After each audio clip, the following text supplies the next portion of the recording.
Assalamualaikum warahmatullahi wabarakatuh. Halo teman-teman, bagaimana kabar kalian? Semoga dalam keadaan yang sehat ya. Kali ini kita akan belajar tentang negara ASEAN, sejarah, anggota, dan lambangnya. Sebelum membahas lebih jauh tentang negara ASEAN, pasti kalian sudah tahu kan apa itu ASEAN? ASEAN merupakan singkatan dari Association of Southeast Asian Nations, atau dalam bahasa Indonesia bisa disebut juga dengan Perbara atau Perhimpunan Bangsa-Bangsa di Asia Tenggara. Sesuai namanya saja, pasti kalian sudah tahu kan kalau ASEAN terdiri dari negara-negara di Asia Tenggara. Nah, sebelum membahas lebih jauh tentang siapa saja anggota dari negara ASEAN dan bagaimana lambangnya, yuk langsung saja simak selengkapnya pembahasan mengenai negara ASEAN. Sejarah berdirinya ASEAN. Sebelum membahas lebih jauh tentang anggota ASEAN, apakah kalian sudah tahu tentang sejarah negara ASEAN?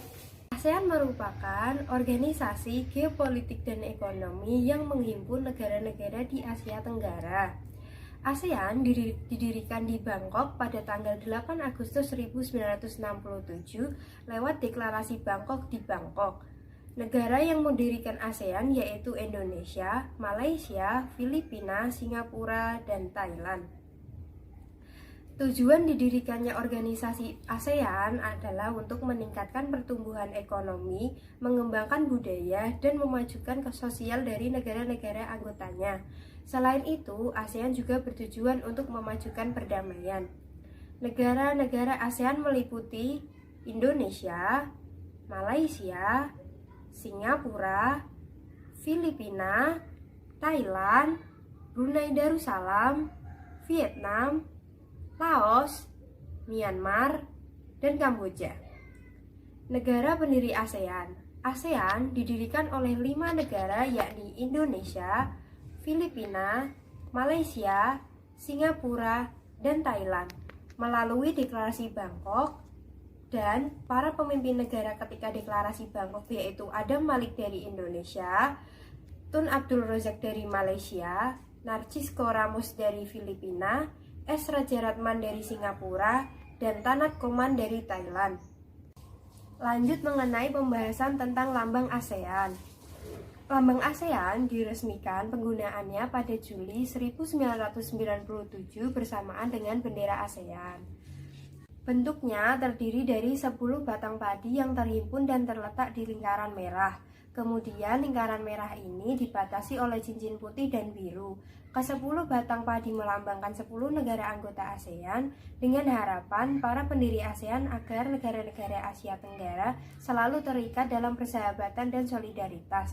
Lambang ini melambangkan kemantapan, perdamaian, persatuan, dan dinamika ASEAN. Kenapa dilambangkan dengan padi? Sebab nasi adalah makanan pokok kebanyakan warga Asia Tenggara, dan padi juga merupakan tanaman terpenting bagi masyarakat Asia Tenggara. Sedangkan warna-warnanya, yakni biru, merah, putih, dan kuning adalah warna-warna yang diambil dari bendera-bendera negara anggota ASEAN. Sebagai patokan, biru melambangkan perdamaian, merah melambangkan keberanian dan dinamika, putih melambangkan kesucian, dan kuning melambangkan kemakmuran. Lalu, lingkaran dalam lambang ASEAN juga melambangkan simbol akan persatuan negara-negara ASEAN. Nah, jawablah pertanyaan berikut sebagai penguatan untuk kalian. Di manakah Deklarasi Bangkok dilaksanakan? A. Indonesia, B. Singapura, C. Bangkok, D. Filipina. Ya, benar, Bangkok. Nah, sudah selesai pembelajaran kali ini. Semoga pembelajaran tadi dapat bermanfaat. Sampai jumpa pada pembelajaran selanjutnya. Wassalamualaikum warahmatullahi wabarakatuh.